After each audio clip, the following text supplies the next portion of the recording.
तव कथामृतं तप्तजीवनं कविभिरीडितं कल्मषापहं श्रवणमंगलं श्रीमदाततं भुवि गृह्णन्ति ये भूरिदा जनाः।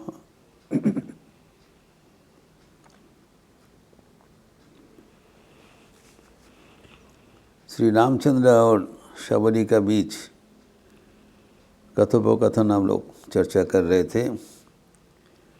अपूर्व भक्ति कथा।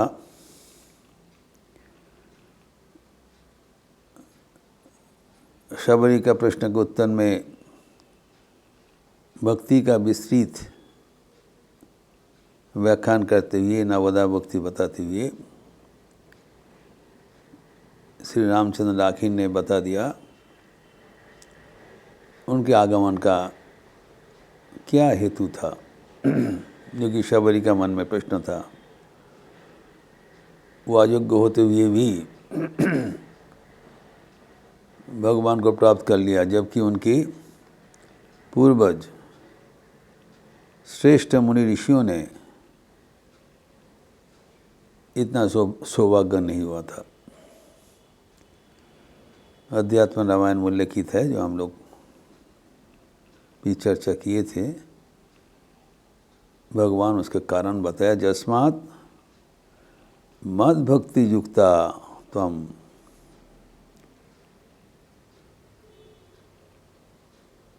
ततोहम ताम उपस्थितः। तुम हमारे भक्ति से युक्त हो, इसलिए हमको आना ही पड़ा। एवं हमारे आने से तुम्हारे और क्या फ़ायदा हुआ? इतो माम दर्शनात् मुक्ति तव नस्तत्र संशय। जब हमारा दर्शन तुम्हारा मिल गया, तब तुम्हारा मुक्ति भी हो जाएगी। अर्थात भगवान खुलासा बता दिया कि भगवान को पुकारते ही भगवान का आसन हिल जाता है। बस यही कारण है, तुम भक्ति साकार मुझे पुकारा। क्योंकि श्री ठाकुर बारंबार कहा करते थे, व्याकुल होकर रोते हुए,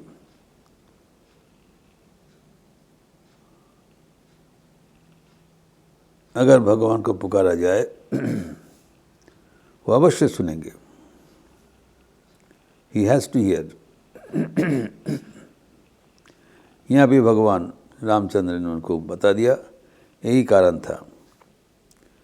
तुम्हारा शरीर, तुम्हारा जन्म, तुम्हारे शिक्षा दीक्षा, ये सब अनावश्यक है, गैर है, सेकेंडरी डिटेल्स। जो भगवान को पुकारेंगे, भगवान उसके पास आ जाएगी। ये सहज समाधान दिया भक्ति के अपूर्व गाथा। ये सबके लिए जीवन में अनुकरणीय है। भगवान लाभ कुछ कठिन जटिल चीज़ नहीं है। भगवान खुद ही बताते हैं कि इतने सहज सरल रूप से भक्तगण उनको प्राप्त कर सकते हैं एवं कर चुके हैं। एवं भगवत प्राप्ति के जो ऊपरी लाभ है, बोनस, मत दर्शनात् मुक्ति, जैसे दर्शन हो गया मुक्ति लाभ हो गया। इसके कारण भी हम लोग चर्चा किया। कारण कि भगवत दर्शन होने से तत्काल हमारा सारा कामना वासना मिल जाती है।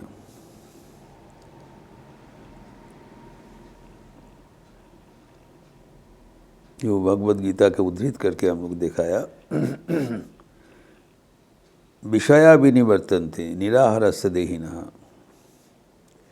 जो विषय से छोड़कर, संसार छोड़कर, निराहारी होकर, अर्थात समस्त प्रकार भोग वासना से अपने को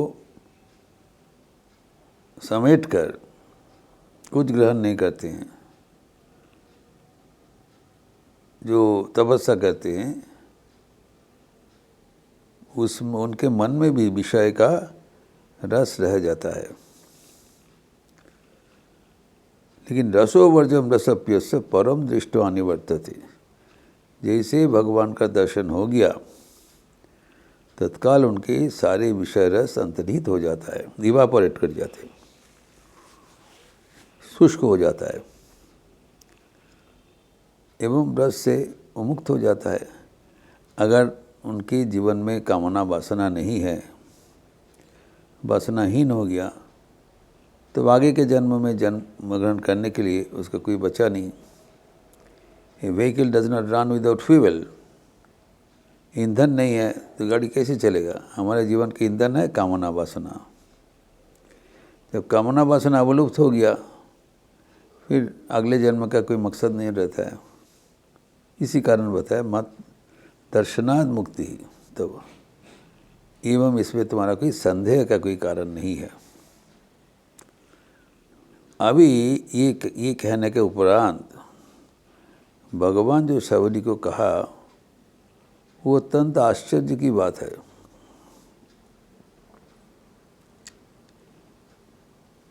भगवान कहते सबरी को इतने वरदान देने के बाद, यदि जानासी में ब्रूहि सीता कमल लोचना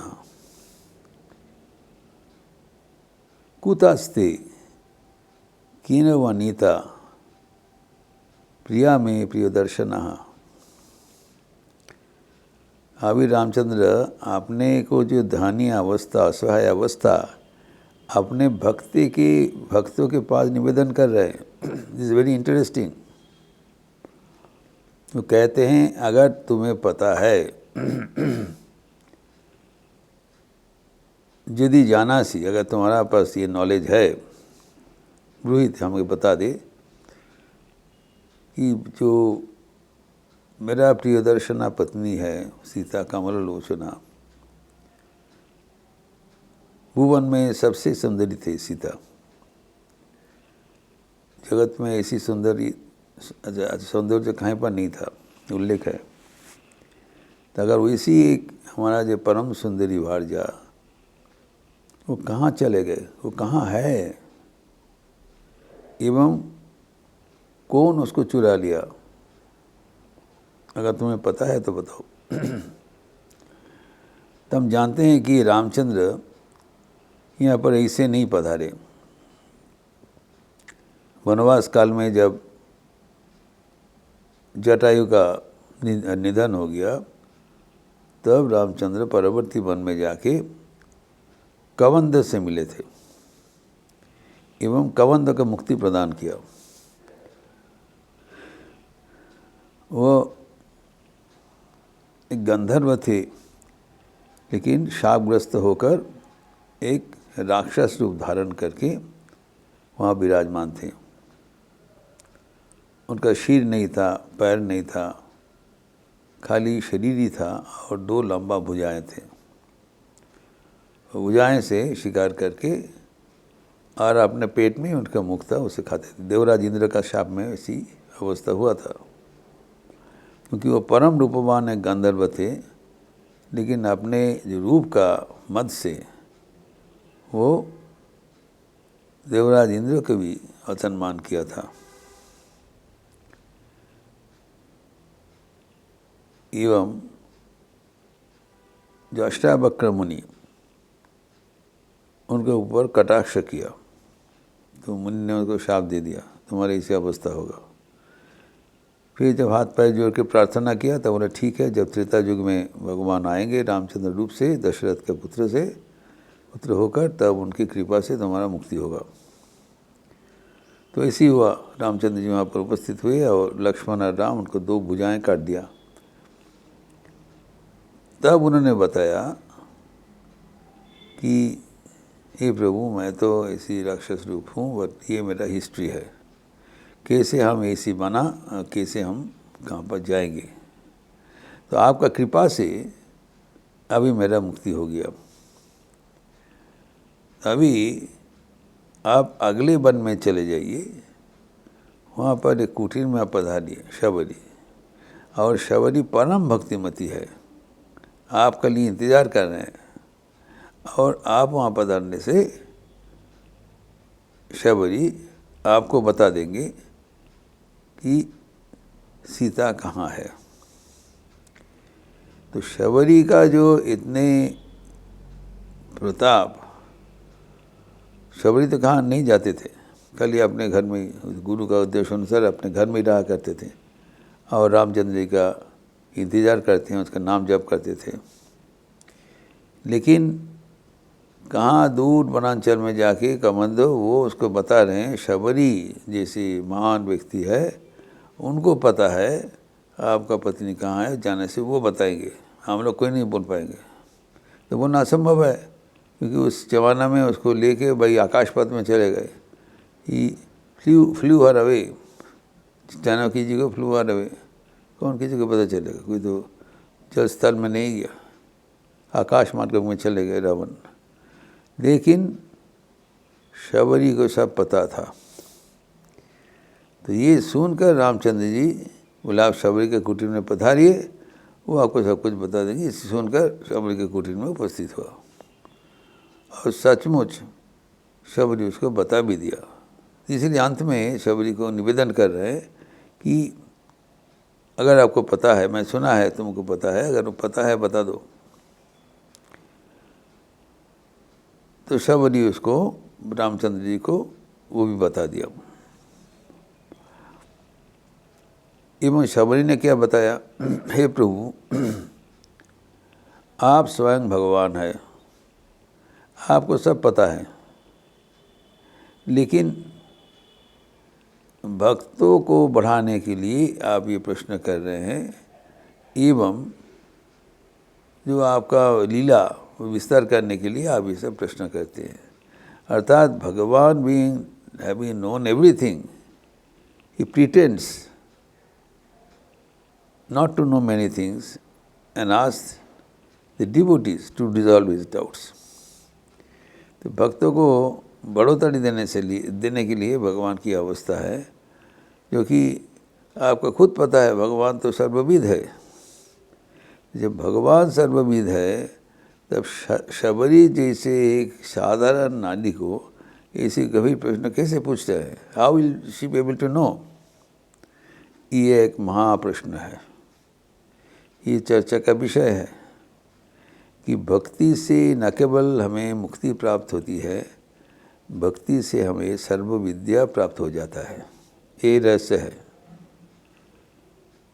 जो ब्रह्मज्ञानी है तो न केवल ब्रह्म को जान लेते हैं, वो सारी दुनिया का सर्व चीज़, सर्व प्रकार का जो विद्या है वो आचर्यगत कर लेते हैं। कि एक तो कहा जाता है ब्रह्मविद ब्रह्मैव भवति, जो भगवान को जानते हैं वो भगवान स्वरूप हो जाते हैं। एवं ब्रह्मविद सर्वविद भवति, वो न केवल भगवान को जान लिया, वो पूरा दुनिया के सर्वशास्त्र में सिद्धि हो गया उसका ऑटोमेटिकली। नहीं तो शबरी जैसे एक साधारण व्यक्ति, वो कैसे पता चलेगा ये कौन कहाँ पर ले गया। She became an all knower, समझ अलौकिक जी उनके बुद्धि का क्षमता वो डेमोन्स्ट्रेट कर दिया, और इसको स्वयं श्री रामचंद्र हाईलाइट किया। ये भक्तों का जो जयगान श्री रामचंद्र जी का, ये योगदान से हमें पता चलता है कि शबरी उसके बाद में क्या बताया वो हम देखेंगे, एवं देखेंगे वो जो बताया एकदम सही है।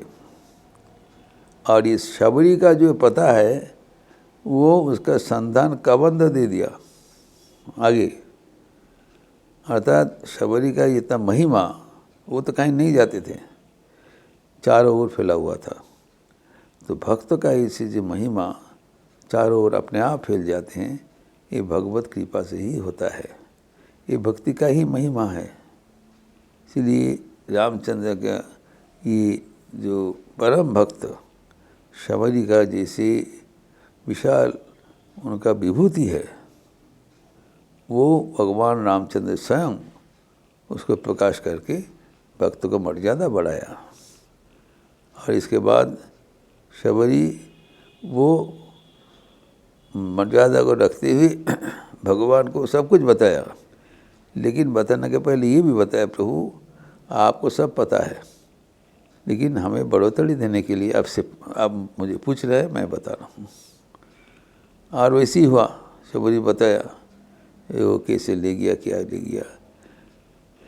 तो अब ये प्रश्न होता है कि जो ईश्वर को जान लेते हैं वो सर्वशास्त्रविद कैसे होते हैं? इस प्रश्न का समाधान हम अगले दिन करेंगे शास्त्र के अनुसार। ओम शांति शांति शांति। हरि ओम तत्सत। श्री रामकृष्णार्पणमस्तु।